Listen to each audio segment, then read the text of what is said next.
Welcome back to the channel and the latest episode of the VZ SSZ Commodore. You might remember a couple of weeks ago we removed the front struts to replace the strut mount bearings, and it turns out the shocks themselves are in pretty poor condition. So I've gone ahead and ordered some new parts from eBay to replace them. If you want to see how to remove the struts, you'll either have to go back and watch the old video, or it's pretty much just a reversal of the process today. Once we get the shocks rebuilt, we'll get them back in the car. The parts are here. Let's check out what $189 from eBay gets you.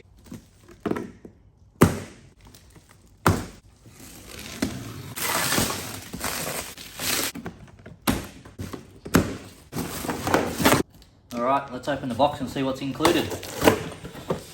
So I've just opened the first box and it comes with obviously the shock body or the strut itself, two new bolts for the bottom of the strut body, the two lock nuts for that also. The other two bolts are for retaining the the strut mount on top of the shock, and then when it goes through the shock body into the strut tower, then the nut on top of that holds the whole lot together. It's got the washers there as well for those bolts, a new boot, new bump stop, and strangely in this box there were also two new strut mounts, which is a bit interesting. Maybe there's none in the other box, maybe they've packed them both into this box. Let's have a look.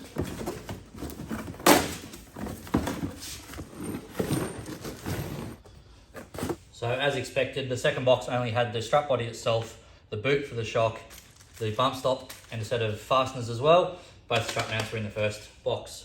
This will be the driver's side, this one the passenger. I have the new and the old struts here laid side by side. There is a left and a right. You have to make sure you get that right. The way the strut link mount and also the brake line bracket on the back is oriented will be one side specific only. So this here is the passenger side, and you've got it laying with the strut bolt holes to the left. The strut link bar is up in the air. So just about the only thing the new struts don't come with is the hose clamp or zip ties to hold the new rubber boot on. So first thing I'm going to do is go ahead and take the hose clamp off the old strut.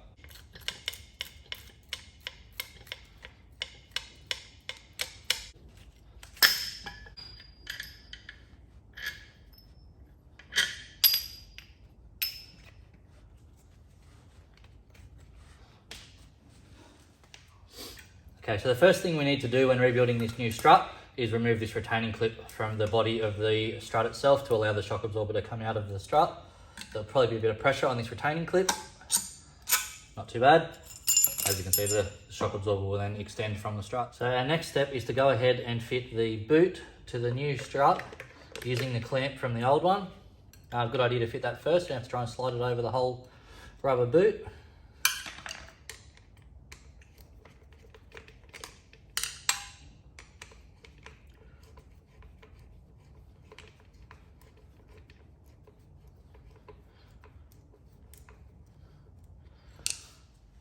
So as you can see, I've got the spring compressors pretty well opposite one another. I've got a little bit of tension on them now. I'll just finish doing them up and then we'll be able to fit them.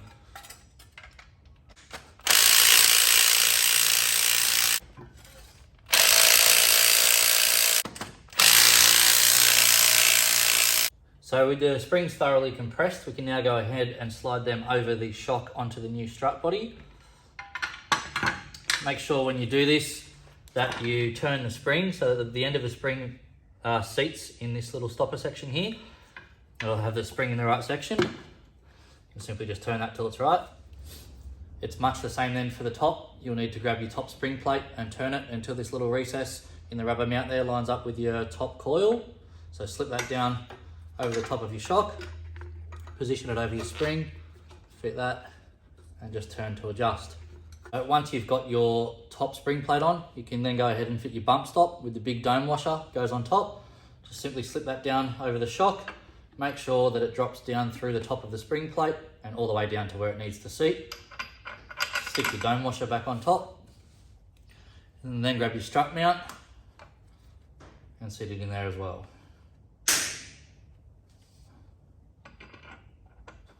Then you can go ahead and fit the last washer.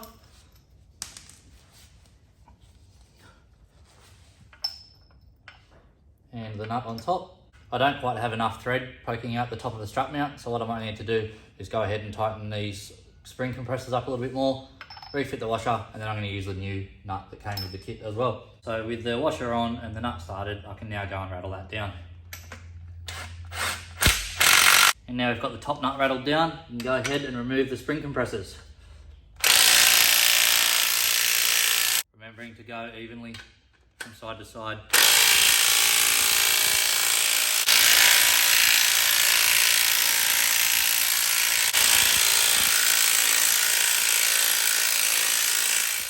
Okay, so there we have our newly reconstructed strut. We've got the new strut body and shock, the new rubber boot using the old spring, the original spring plate and the new strut mounts and the new nut on top. I'll go ahead now and start fitting it into the strut tower.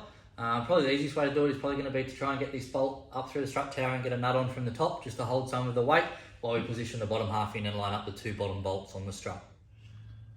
Back up top in the engine bay, you'll see the hole here where our strut will come up and bolt through the strut tower. It has this large washer that sits on top, and that you then have a nut and then the cap that will sit on top of that. So I've fitted that large washer into position. That's obviously got a ridge on the bottom that seats inside the strut tower to help locate it, to make sure that you're mounted in the center. So now we've got that in, I will go ahead and try and fit the strut up through the hole.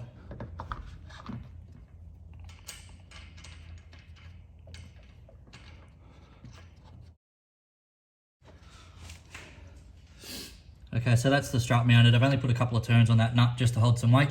I'll now go back down underneath, fit the bolts underneath, and then come up on the top. Make sure that's mounted centrally within the strut tower, and then tighten that down. With the new fasteners nearby, I'll go ahead and try and lift this stub axle up into location in the strut and see if I can't slip a bolt in.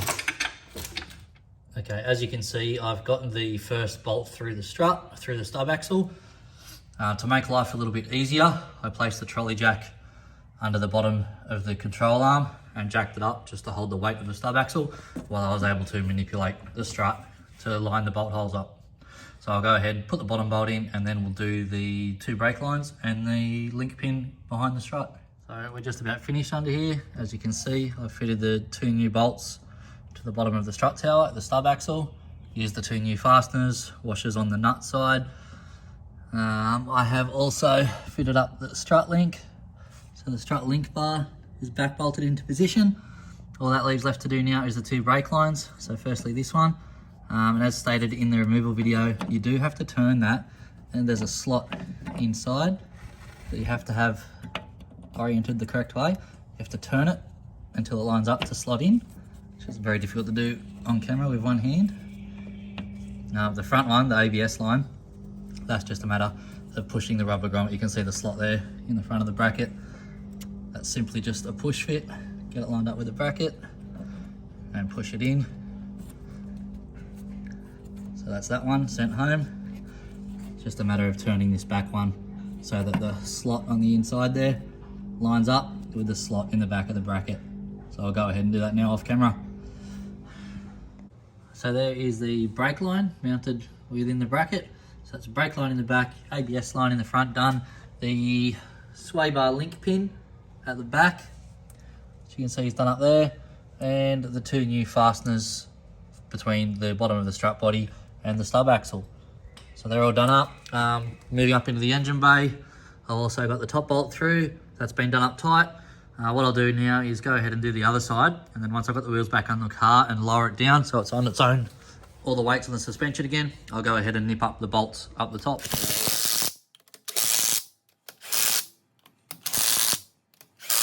Wheels back on, this side's fitted, we'll go ahead and move to assembly of the driver's side strut.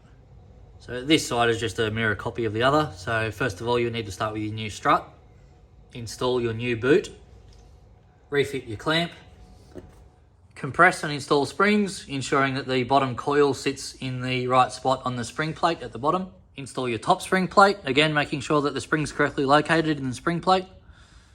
Next up, you'll want to install the bearing from under your strut mount. That sits over the recess on the top of the strut. Then install your bump stop, which will help the shock locate centrally within the strut. Then you'll want your large dome washer on top. Once you've got that in, finally you place the strut mount.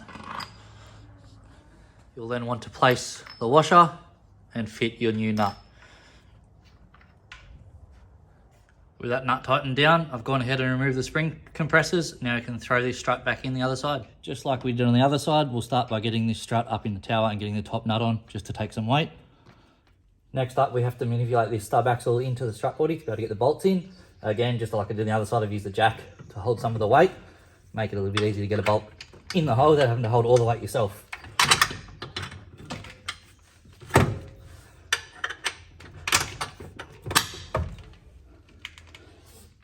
While we've got that first one in, go ahead and throw the second bolt in as well.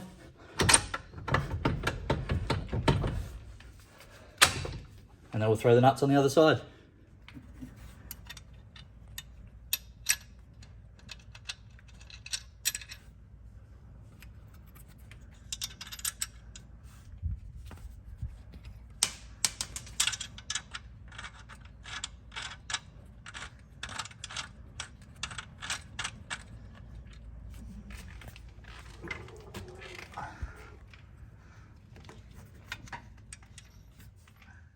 There we go, those two new nuts and washers are both on and tightened up.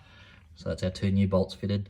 Next we'll move on to getting the sway bar link pin in the back there through that tab and getting the nut back on.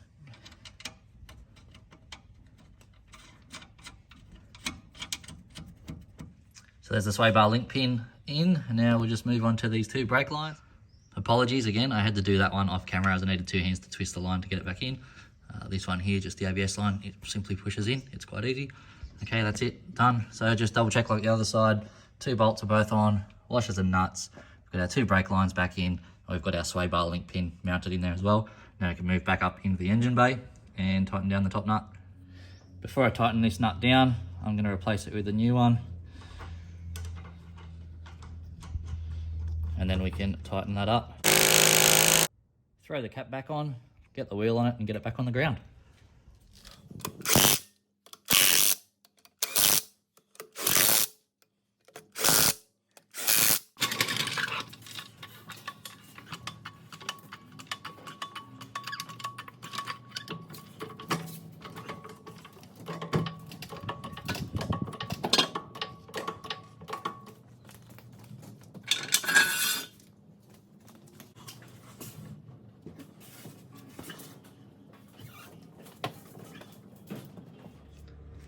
All right, the car's back on the ground. I've nipped up all the wheel nuts with a breaker bar. Good practice, even if you've done them right with a gun, just to check, make sure they're tight once the car's back under its own weight. Put the wheel nut caps on. I've got the caps on under the bonnet on top of the new struts. Everything is good to go. All that's left now is to take it out and go for a test drive and enjoy it. I probably will also book this in for a wheel alignment now that I've replaced it with new struts. Always a good idea whenever you replace anything, suspension or steering components, you should go and get a wheel alignment just to make sure you've got your geometry spot on, you're not wearing out any tyres and you're getting the best benefit of replacing all the used parts. That wraps up today's video for rebuilding and replacing the struts in the VZ Commodore. If you found the video helpful or you like the content that I'm producing, please check out my older videos. There's a couple on the VZ as well as some on the VL. Also consider liking and subscribing to the channel. It does keep me motivated to keep putting out more videos. Alright everyone, as usual, thanks for watching.